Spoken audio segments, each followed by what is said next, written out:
દરેક નીતિની સામે કાયદાની રીતે ઊભો રહેતો SSK news channel.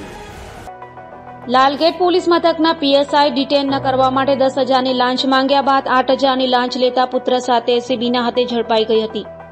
Lalgate ચોકીની PSI Manjula Pargi 8,000ની લાંચમાં એસીબીના છટકામાં ભેરવાઈ છે। લાંચ લેવા માટે તેણે પોતાના પુત્રને સાથે રાખ્યો હતો। CRPCની કલમ 151ના અટકાયતી પગલાં ન ભરવા માટે ટેકનિશિયન પાસે તેણે લાંચ માંગી હતી।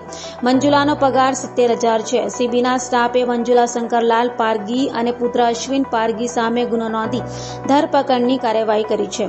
એસીબીએ જણાવ્યું કે લાલગેટ વિસ્તારમાં ઇલેક્ટ્રિકલ કોન્ટ્રાક્ટરને ત્યાં એક ટેકનિશિયન નોકરી કરતો હતો, જેની વિરુદ્ધમાં અરજી થતા કેસની તપાસ લાલગેટ પોલીસ ચોકીની મહિલા PSI મંજુલા પારગીએ કરી રહી હતી।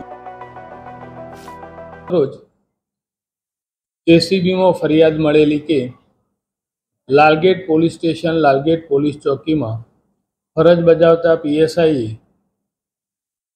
અરજીના કામે અટકાયતી પગલાં નહીં લેવાના અવેજ પેટે રૂપિયા 10,000ની લાંચની માગણી કરે, જે રકઝકના અંતે રૂપિયા 8,000ની લાંચ લેવા તેઓ સહેમત થયેલા।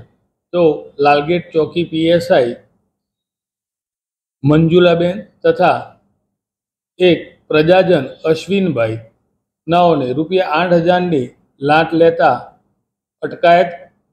અટકાયત કરવામાં આવેલી છે અને તેઓ વિરુદ્ધ કાયદેસર કાર્યવાહી હાથ ધરી આગળ તપાસ હાથ ધરેલી છે।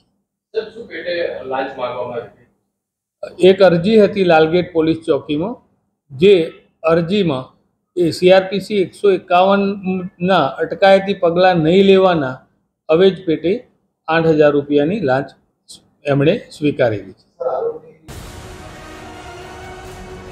દરેક નીતિની સામે કાયદાની રીતે ઊભો રહેતો SSK ન્યૂઝ ચેનલ।